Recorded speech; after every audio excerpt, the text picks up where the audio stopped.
Québec, on peut enfin dire que la saison de la motoneige est lancée. Ça a été tard, là, mais on y est presque arrivé partout. Selon la Fédération des clubs de motoneigistes du Québec, près des 3/4 du réseau étaient ouverts cette semaine.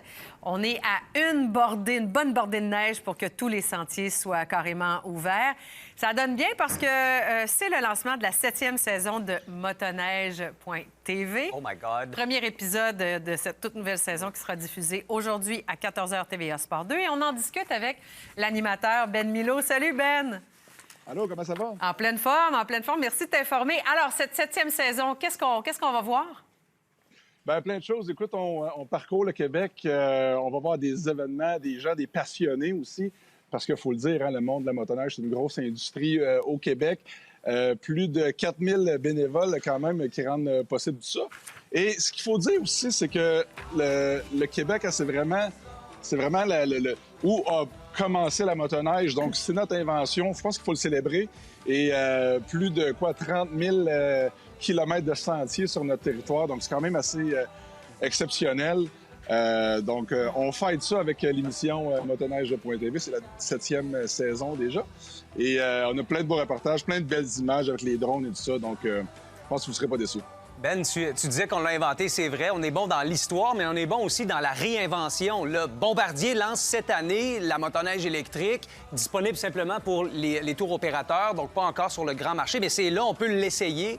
L'écotourisme, les préoccupations au niveau de l'environnement et tout ça, ça fait partie des discussions cette année. Oui, absolument. Bien, c'est une énorme industrie, hein, la motoneige. On est à un tournant présentement pour tout ce qui est sport motorisé. Avec l'électrification, on est rendu là. Et on voit du côté de la moto, les vélos deviennent presque des motos avec les batteries et tout ça. Et la motoneige, bien, il y a déjà des nouveaux véhicules qui n'existaient pas il y a 5 ans qui sont arrivés sur le marché l'an passé. Et la motoneige, évidemment, il échappe pas les batteries et tout ça. Donc, je pense qu'on va assister à plein de beaux changements du côté de la motoneige. Évidemment, le monde change, les coutumes changent aussi. Donc, je pense que c'est tout positif. Puis, ça va faire perdurer le sport encore pendant longtemps. C'est super important. Ça fait partie de ce qu'on est. Donc, puis la motoneige, bien, c'est fait pour sortir dehors, puis aller s'amuser, aller se changer les idées. Puis c'est un sport, il faut le dire, c'est un sport de plus en plus familial. Écoute, mon gars, Morgane, 5 ans, tripe maintenant sur la motoneige. Ouais. BRP fabrique des petites motoneiges pour les enfants. C'est complètement malade. Donc, quoi de mieux que de pratiquer un sport avec son enfant. Puis c'est ça. Donc, on rêvait de ça. Oui. Les petits modèles, là, on rêvait de ça. Je reconnaissais dans tes images du premier épisode les Monts-Valin. Quel beau territoire, quel beau terrain de jeu.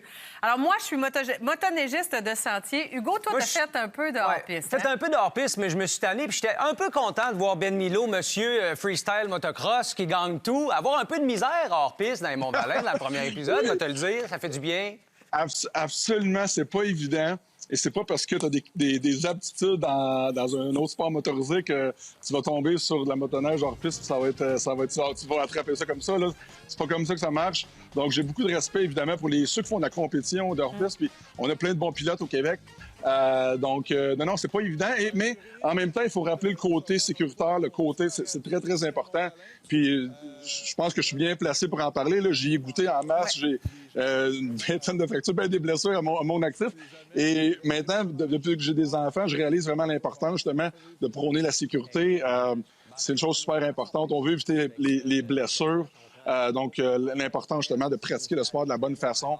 Bon, plus de la moitié des accidents qui arrivent, des décès qui arrivent en motoneige, sans raison de l'alcool. Donc, il faut faire attention. Il faut conscientiser les gens parce que, quand même, c'est des véhicules qui ont... Très puissants. Très puissants. Oui. Mais on le voit Ouais. dans ton apprentissage du hors-piste. Il y a quelqu'un qui s'occupe de te donner des trucs. C'est une activité encadrée. C'est peut-être la meilleure façon d'y arriver de façon sécuritaire. Autre chose dans le premier épisode, la place que vous avez faite aux bénévoles. Tu l'as dit d'entrée de jeu, cette activité-là au Québec, elle se fait pas si les bénévoles ne s'occupent pas des sentiers. Mais là, c'est la place des jeunes, la relève bénévole. C'est vraiment intéressant de vous entendre là-dessus. Oui, absolument. Puis dans l'émission, on a rencontré justement des jeunes bénévoles. Puis c'est drôle, hein, parce qu'on on a de plus en plus de difficultés. Les événements ont de plus en plus de difficultés à aller recruter des bénévoles. Puis là, ben, on rencontre certains clubs de motoneige un petit peu partout au Québec. Puis on voit des jeunes, justement, qui sont dehors la fin de semaine, qui aident, qui s'impliquent comme ça dans leur communauté. C'est vraiment le fun à voir. Puis on les a eus en entrevue, ces jeunes-là. Puis c'est super important. On parle, comme je disais, on parle environ 3000 bénévoles. Puis ces bénévoles-là, ils sont là pour justement la sécurité, les sentiers, entretenir, tout ça. Donc, c'est super important des avoir. Et voilà. Oui, ça fait plein de monde qui se joue dehors aussi. Oui. Alors, motoneige.tv, alors c'est cet après-midi, 14h, TVA Sport 2. Ben, merci d'avoir été avec nous. Allez, merci à vous autres. Salut, bonne saison. Ouais.